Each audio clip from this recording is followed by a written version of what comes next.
Hey y'all, welcome back to my channel, Reading Over Reality, where we choose reading over reality any day of the week. I'm your host with the mostest. My name is Nikeria. You can call me Nike. Today's video is going to be my September reading wrap up. Can y'all believe it's October? It's October. Can y'all believe that it is October? Anyways, I read 10 books in the month of September. 9 books on Kindle and 1 physical book, which I'm proud of because I have been in a Kindle Unlimited bag lately. I have not been reading physical books. My Kindle Unlimited recommendations just be too fire sometimes. I read The Widow's Husband's Secret Lie by Frieda Mcfadden. And this book was very much so unexpected. I'm sorry, I got notes on my phone so I can remember what the books were about. So I'm gonna read y'all what I wrote in my notes immediately after I finished reading it, because by this time I really don't remember all the books, so I was like, let me take some notes. It was like a fever dream. I was so confused and wondering, WTF am I reading? I even double checked to make sure the author was Frieda, because I was like, I couldn't believe she wrote this. Don't go into this expecting anything but ridiculousness. Everything in this novella was just ridiculous. Y'all,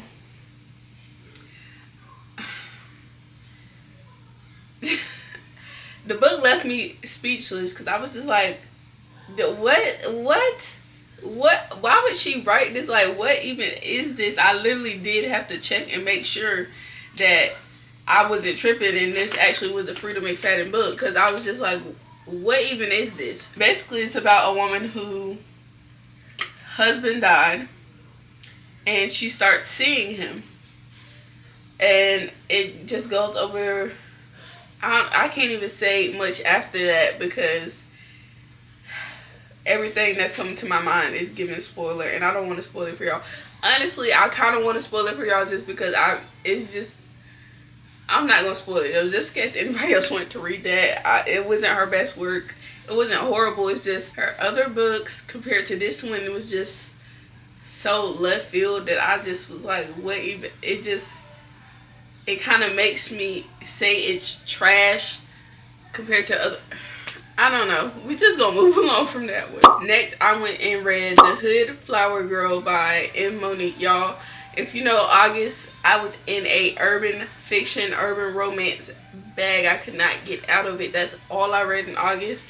And it trickled over into September because I tried to, move it right on along and get to some other genres, and I barely could. So I was still in a little bit of a urban fiction, urban romance mood at the beginning of the month, continuing from August.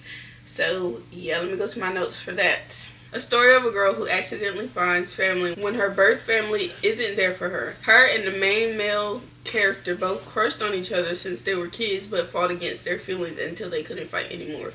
The story is beautiful and I fell in love with the characters, but it just ended so abruptly. I was like, WTF. So you have to read both books back to back. I forgot this book.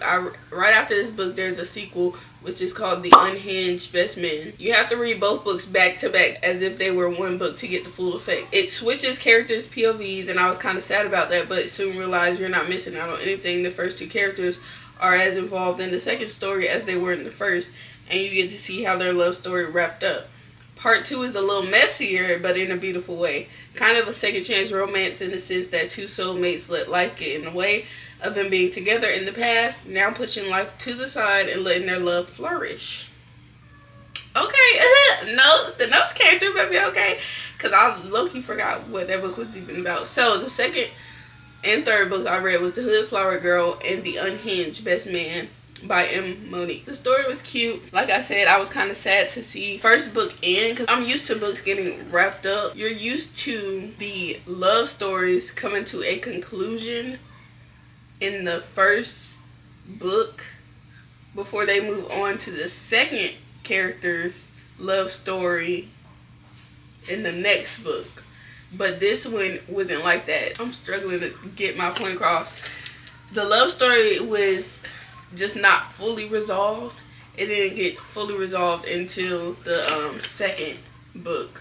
That's why I say you have to kind of read them back to back as if they were one whole book. And they're both pretty short. I think they were maybe, I don't know, I don't remember, but I'm pretty sure they were around like maybe 200-ish pages each. So it's not like you're gonna be reading 2 400-page books back to back. No, they're both, honestly, she could have wrote them together, but I think she separated them because they did switch over to the next couple and their POVs. But like I said, you don't miss out on anything from the last couple because they're very heavily involved in the second story, as well as the second couple is very heavily involved in the first story. Next, I went to Blindsided by Love by Monica Walters. This one was about a plus size journalist who was engaged to be married, but she realizes she's not in love with her husband. Her family isn't the best or most supportive. She ends up going on a trip to cover a story about a small town whose livestock keeps dying mysteriously and nobody knows how or why, and she feels like it needs more coverage. While she's there, she gets a flat tire and someone helps her out, and it just so happens to be, what was his name? Storm, honey. It was Storm. Storm's family is well known in the neighborhood. It's a bunch of them. I think his name is Seven Storm Henderson. So he was the 7th child and his name is Seven. And all of his siblings above him and his father, they all own stuff. They all are businessmen, etc., etc. Storm owns a mechanic shop, so he helps her out, and she ends up telling him why she's there, and he was like, oh, my family owns a ranch. It's basically a grumpy sunshine type of thing, because he is very much so grumpy, very much so mean. Once he realized that he wanted Miss Aspen, baby, he had no problem checking anybody about her, and I love that for him. The way that little love story unfolded was so cute. He wasn't settling down for nobody. He had no intentions of settling down because of past trauma, and he let people know that, like, hey, don't get attached, like, this ain't that, and you leaving. He was applying pressure, baby. He said, you about to leave that man and you about to stay with me. Then I went into some Octavia Grant. If you haven't seen my bookish sleepover, go watch that if you want more in-depth detail about what I thought about these books, because you'll see my live reactions in that video. This book, Married Men Only, as well as Black Husband, White Wife by Octavia Grant, I read both of those in that video, so I won't talk too much about these. But Married Men Only is a story of two different stories of two different girls that are dating married men and the consequences that come along with that, and they definitely got some consequences. They definitely did. Let me see. What was the first girl's? Oh, the first girl's consequence, I think, was the worst one. Hers, well, actually, the second one, that's bad too. But, like, I don't know.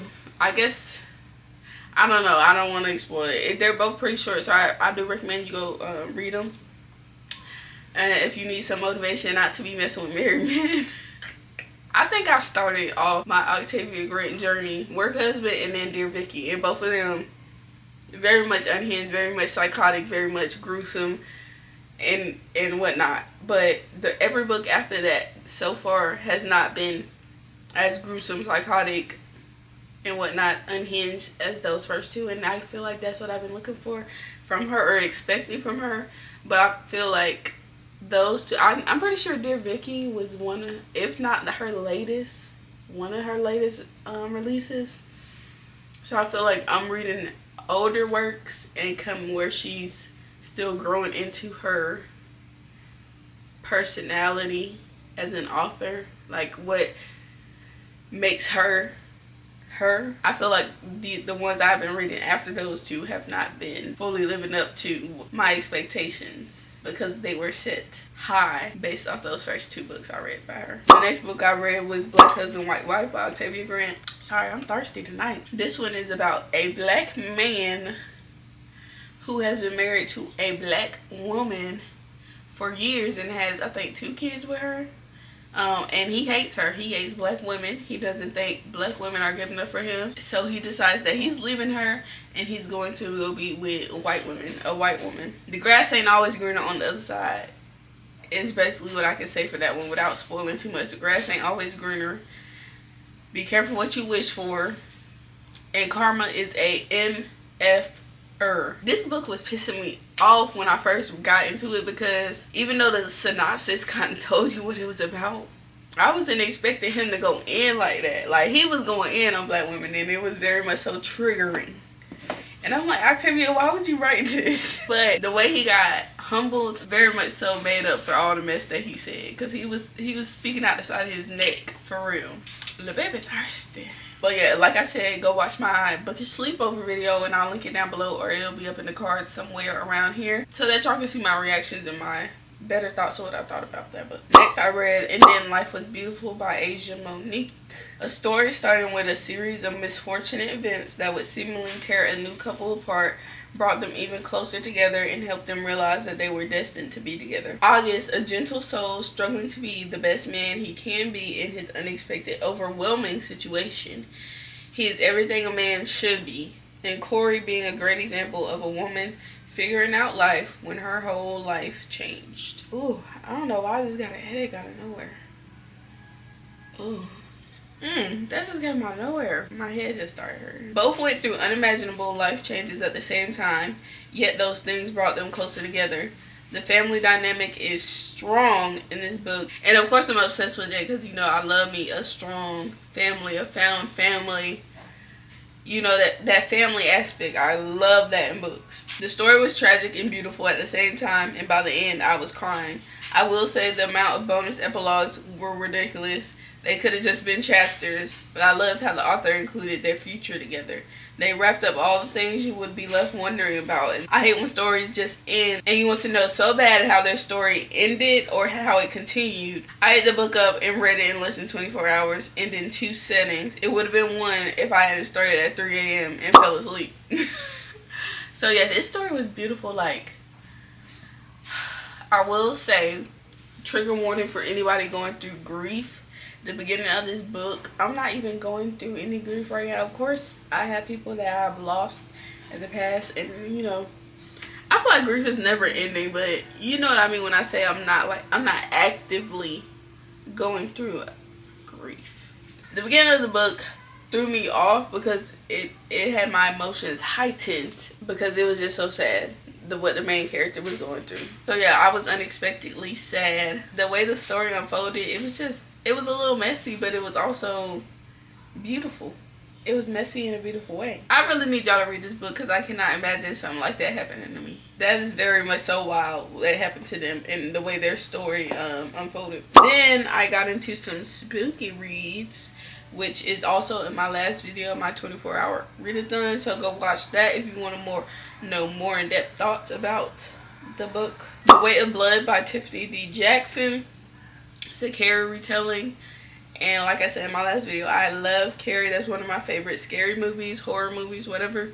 I recommend y'all read the book if you like Carrie. It really motivated me to want to read the original Carrie book. I've never actually read the book, but I have watched the movie a million times, and I probably will watch it a million more. I don't know why I've never read the book. It's a Carrie retelling in a more modern time. It was told in the past and present timeline.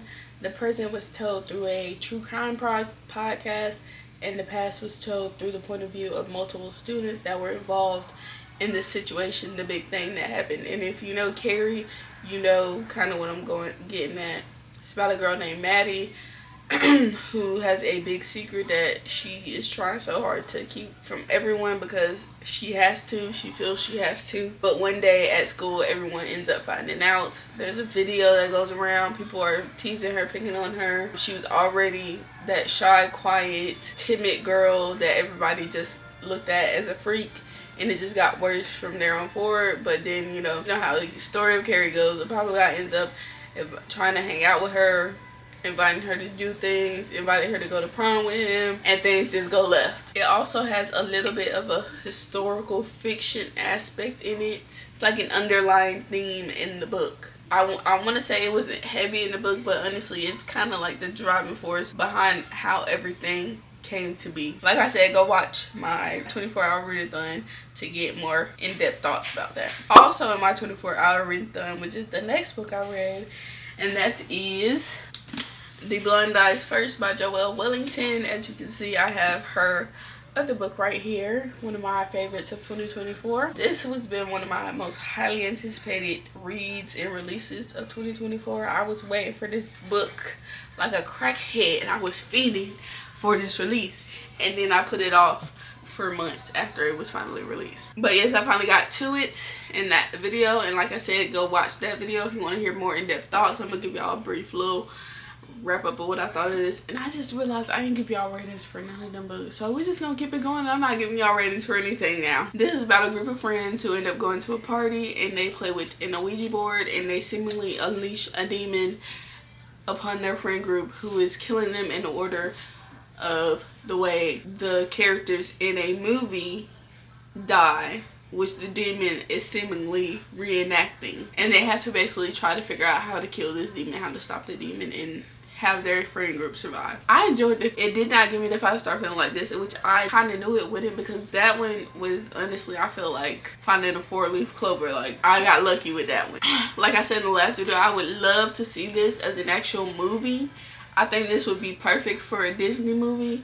And even if not Disney, maybe Netflix could turn it into a... Not Netflix, because they love to do a limited series, baby. I don't want no limited series. Make it a movie. Am I the only person that feels like that? I hate limited series. I don't want a limited series. Just make a movie. Anyways, I would love to see this in motion picture. Gives me Disney vibes, though, the most. I feel like this would be a perfect Disney Monthstober, haunted Halloween theme. You know, Disney got them Halloween themes. This would be perfect for that. And I would love to see it in motion picture, as well as their Vicious Games, honestly. Girl, I thought I saw a spider. I thought I saw a spider, girl. Anyways, yeah. The last book I read in September was Trifling Chronicles by Linette King. This I have very short notes. I'm pretty sure this was like a novella, so it was short. I wrote very much so trifling, very much so a fever dream, very much so twist after twist after twist after twist until you're all twisted up, and comparable to Octavia Grant. Let me go look up this book to see if I can get my memory jogged. Oh, this, very much so fever dream. Very much so. Girl, what is this? Like, what? It was super short, so I really cannot tell you anything. I watched Halloween Day. You want to watch what? What's Halloween Take? Halloween what? Halloween Monsters. Halloween Monsters? No, what time it is? No, you about to go to bed because you ain't about to be acting all scary and stuff. No. No more Halloween stuff. Wait, I'm almost done, okay? Okay. Thank you. What was I saying? He gonna make me forget what I'm saying. That book was trifling. I can't really tell y'all what it was about because it was so short, and pretty much anything that's coming to mind right now is a spoiler. So yeah, I can't even give you much on that besides very much so trifling, very much so fever dream, very much so twist after twist after twist, very much so Wattpad vibes. Anyways, those are the 10 books I read in September. September was a pretty cool reading month for me. I didn't hate it.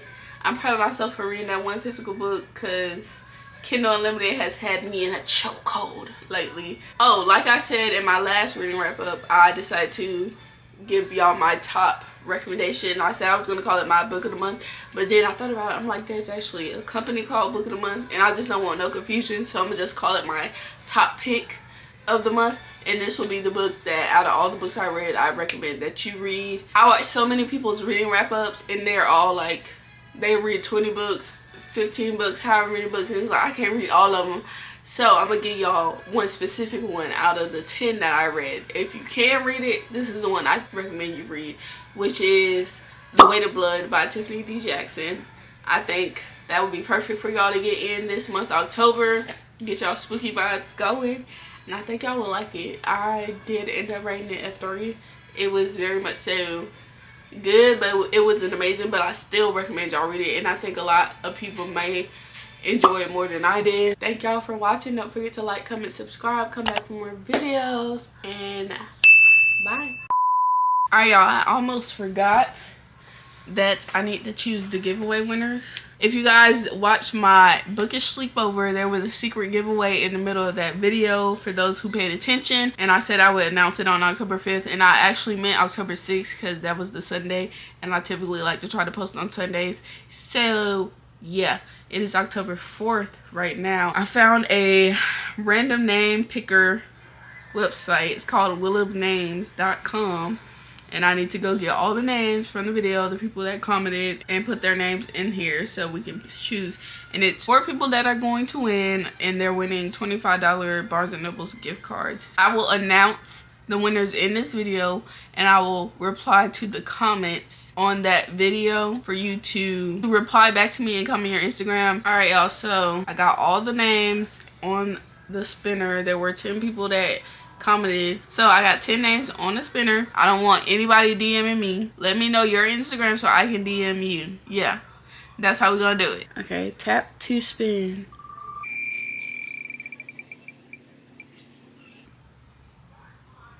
And the first winner is Chocolate Covered Pages. I'm pretty sure I follow her on Instagram, so I can DM her screenshots. And then that's great. It has a remove option so that I don't get her again. Next, we're gonna tap again.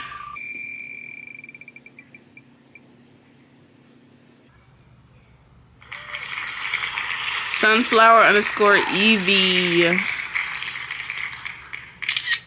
Screenshot, remove her.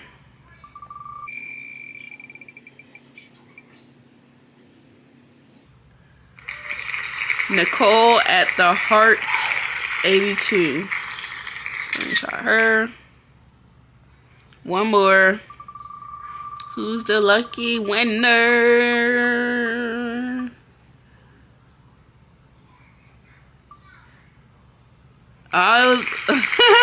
Lizlovesbooks.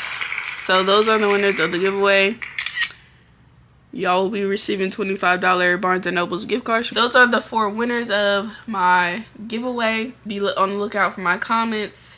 Make sure you reply in a timely manner. Congratulations to those who won. Thank y'all for whoever participated and commented.